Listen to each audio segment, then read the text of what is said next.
Regresamos, iniciamos la semana como siempre con Juan Diego Gómez para hablar de educación financiera, tema que sabemos que gusta muchísimo y desde ya queremos saludar a todas las personas que nos siguen a través del Twitter y a través de YouTube, que ahí siempre después del programa estas notas se cuelgan ahí, pues desde luego aprendemos muchísimo de hecho.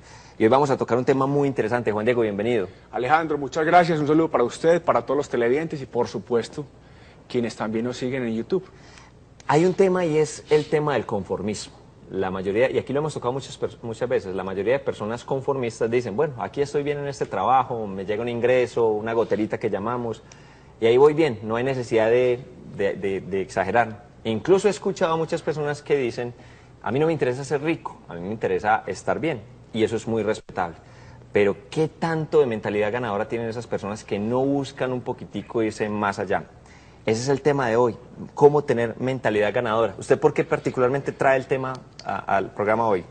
Alejandro, por una razón muy sencilla. En nuestra cuenta de Twitter, @invertirmejor, yo recientemente puse un tweet que decía lo siguiente: no se obsesione por cambiar su patrimonio, obsesiónese por cambiar su mentalidad, que ella le cambiará su patrimonio.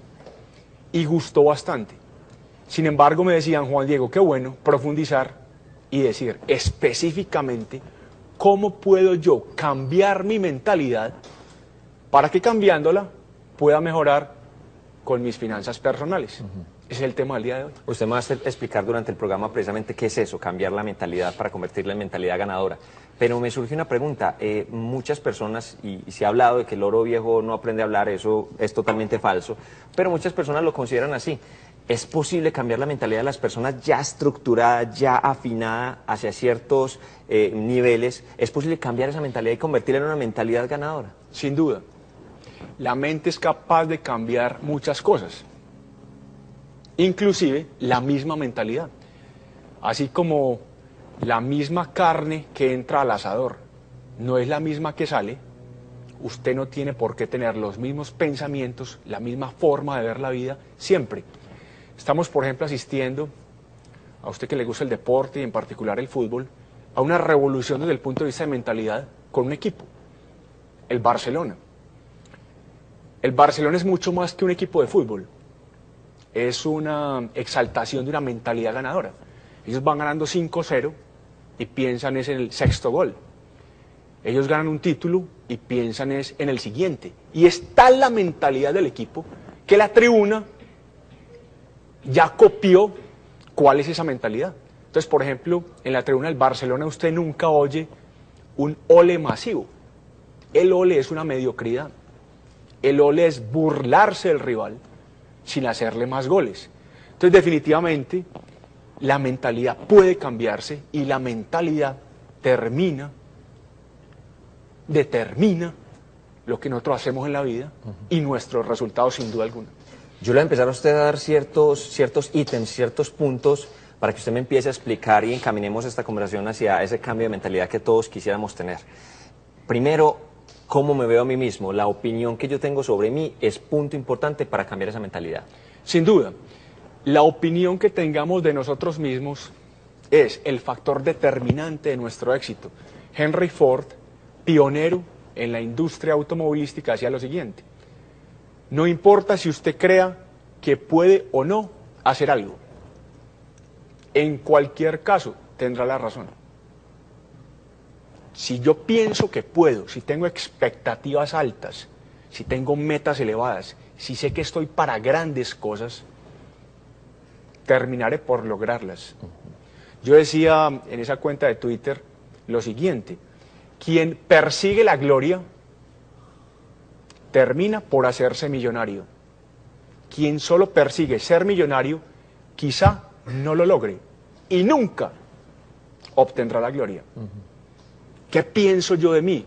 Hay personas, Alejandro, con muy poquita autoestima, que se pobretean, unas metas muy bajas. Eureka, eso es lo que terminan por lograr. Juan, yo le tengo una pregunta. Muchos padres de familia en su proceso de formación de sus hijos, que es totalmente fundamental que uno como padre fomente en sus hijos esa mentalidad de la cual usted habla hoy, le dicen ciertas cosas como no se preocupe si no ganó, que lo importante era competir, lo importante es estar ahí. lo decimos, es muy respetable, pero yo no creo que, ahora que usted cita al Barcelona, yo no creo que a Lionel Messi le hayan dicho, lo importante es competir. Yo creo que le dijeron fue otra cosa. Definitivamente. Suficientes mentiras les dicen a nuestros hijos en la vida como para desde la casa decirles otra. Esa es una mentira, que lo importante es competir. Lo importante es ganar, y mucho más que ganar, triunfar. Hay una diferencia entre triunfar y ganar. El triunfador no solamente gana, sino que en el proceso se hace mejor persona. Yo estoy seguro que esa autoexigencia de un deportista de élite, o de un cantante, o de un artista, o de un empresario, hace que no solamente logre un triunfo, sino que sea mejor persona durante el proceso. Eso de compite, que eso es lo importante, no, hay que mentalizar desde niños a nuestros hijos, diciéndoles, es muy importante que compitas, pero lo más importante es que ganes, que obtengas una diferencia, que te superes a ti mismo, no simplemente que compitas. Ahora, mucho padre de familia estará diciendo, hombre, pero es que de pronto el niño no va a ganar, o el joven, o uno no va a ganar, entonces ese reto y esa presión de decir, usted tiene que ganar, le va a quebrantar más adelante muchísimas cosas psicológicas, pero es que no hay que mirar el fracaso. Definitivamente, no, y hay que trabajarle la parte mental.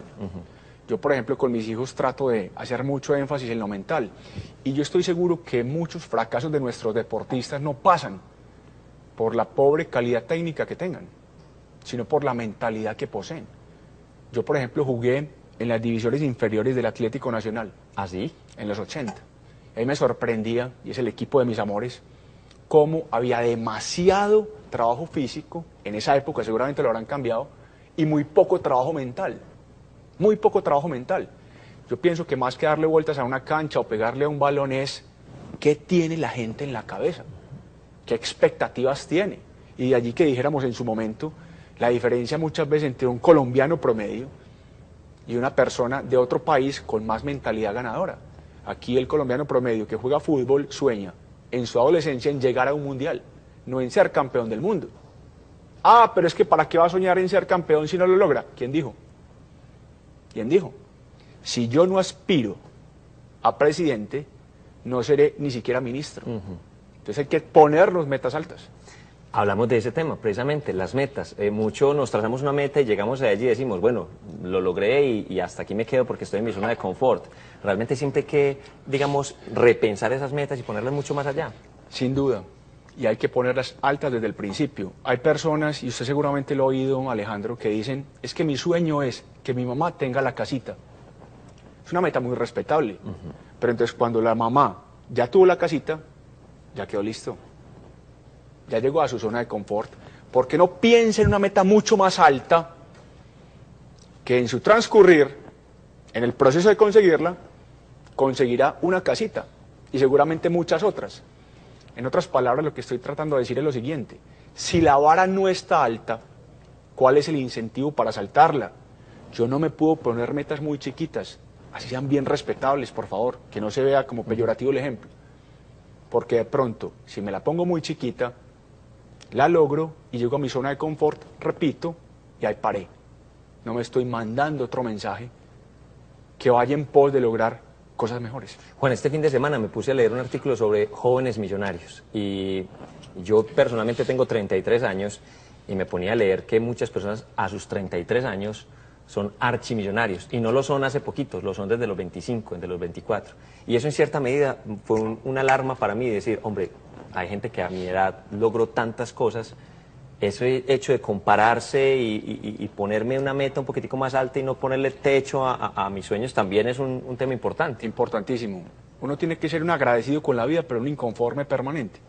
El día que usted se crea el más inteligente del salón, simplemente amplíe el tamaño del salón. Yo, por ejemplo, en mi seminario de libertad financiera digo a todo el auditorio, ¿con cuántos ingresos mensuales se sienten satisfechos ustedes? Y las personas dicen, por ejemplo, con 10 millones de pesos, por ejemplo, $5.000 redondeando. Otros dicen 20. Y yo voy aumentando la vara. Y paran todos. Y yo les digo, error. Nunca le ponga techo a sus ingresos. Nunca. ¿Por qué? Porque, repito, si yo le pongo un techo a mis ingresos, si digo, con esto estoy conforme ya, lo logro, porque estaré mentalizado para ello y apenas lo logre, entro a zona de conformismo. Ya no me empiezo a tallar, repito, sin perder principios, sin perder valores. Recuerde lo de triunfar, siempre busque más. Juan Diego, pero es que ¿para qué más plata? ¿A usted le parece que hay muchas entidades que se estarían beneficiando con que usted la subsidie? Muchos niños sin educación, muchos colegios sin computadores. Entonces mire que siempre habrá un objetivo de para qué conseguir más dinero. Entonces siempre esté comparándose, siempre esté tallándose, nunca le ponga techo a sus ingresos. Oye, qué tan importante es uno ponerse metas en términos de plazos. Yo decir, hombre, yo en 2 años voy a estar tranquilo financieramente, yo en 1 año voy a conseguir esto. O sea, qué tan importante es cerrarse a una meta exclusiva en cuanto a tiempo. Yo creo que es vital, porque el plazo aumenta la presión. Y la presión hace que aflore el genio que todos llevamos adentro. Seguramente a usted le ha pasado, hay gente que dice, no, es que yo algún día seré rico. Y dice algún día es quién sabe en cuál reencarnación, porque nunca lo logran. Entonces uno tiene que poner un plazo perentorio, no con el objetivo de ser rico, sino de satisfacer necesidades, de crear productos. Recuerde que la riqueza es simplemente la consecuencia de algo. Y ese algo tiene que ser, repito, que se produzca, se distribuya, se cree en función de lo que necesite la gente. ¿Qué puedo hacer yo mejor que otros? ¿Qué me gusta hacer? ¿Qué necesidad hay por satisfacer? Pero los plazos tienen que ponerse por escrito para tratar de cumplirlos, porque si no pasa lo que a todos nos ocurre cuando nos encontramos con un compañero del colegio. Sí. Tenemos que reunirnos.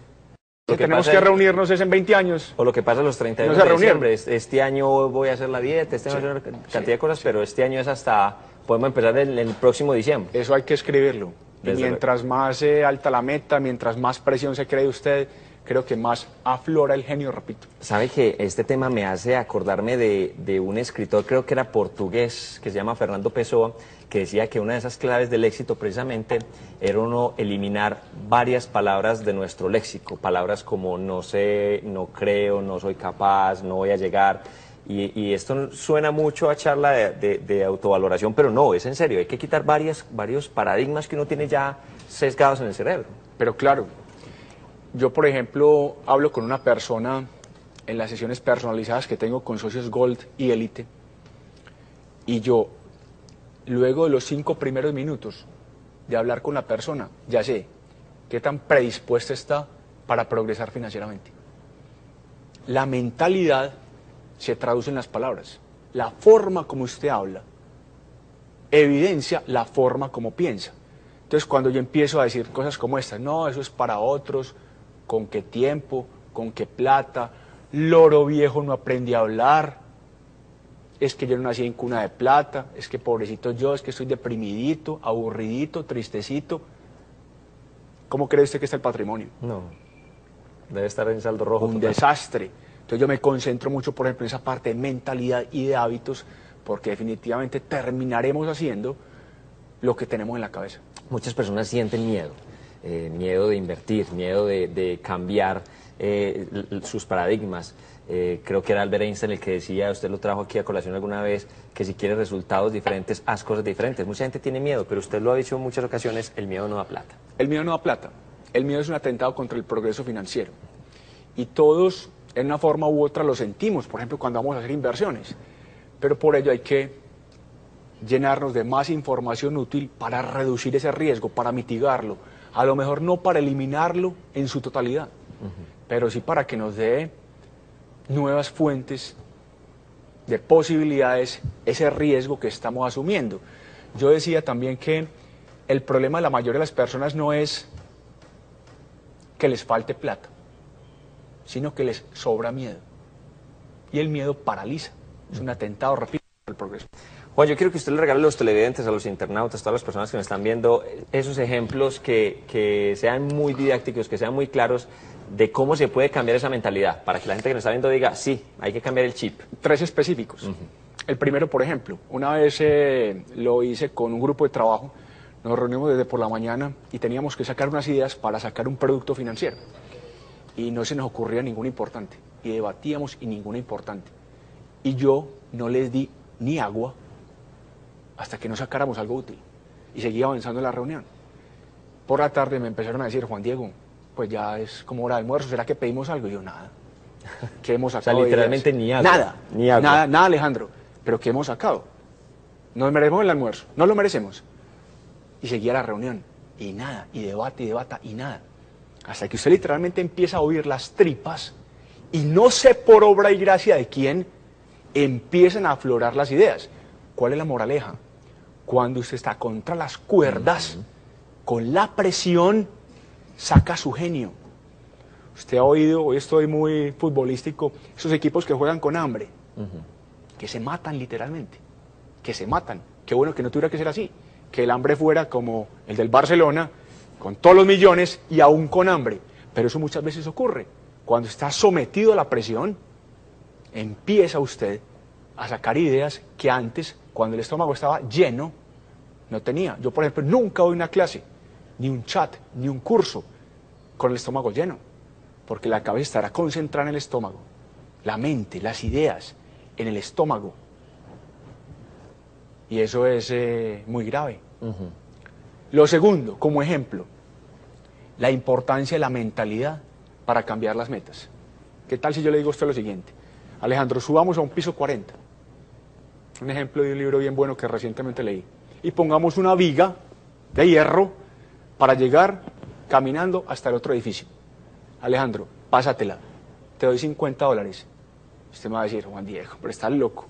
¿Sí? Nunca, no me interesa. Caso 2, te pongo a tu hija de 5 años en la mitad de la viga. ¿Querés ir por ella y traerla? Sí. No lo pensás. No, totalmente. Entonces la pregunta es, ¿por qué las respuestas son diferentes si el caso es el mismo? La meta cambió. Entonces, si yo cambio mis metas, cambio mi mentalidad. Porque la mentalidad estará concentrada en cómo soluciono, cómo resuelvo, cómo alcanzo esa meta. En el primer caso estaría preguntándose, uy, ¿qué tal si miro para abajo? No, Tendré que caminar derecho. En el segundo, a usted no le pasó por la cabeza, sino la tengo que salvar. La tengo que salvar. Solo eso. Si usted está focalizado, resuelve más fácil su problema y la mentalidad empieza a girar en torno a esa solución.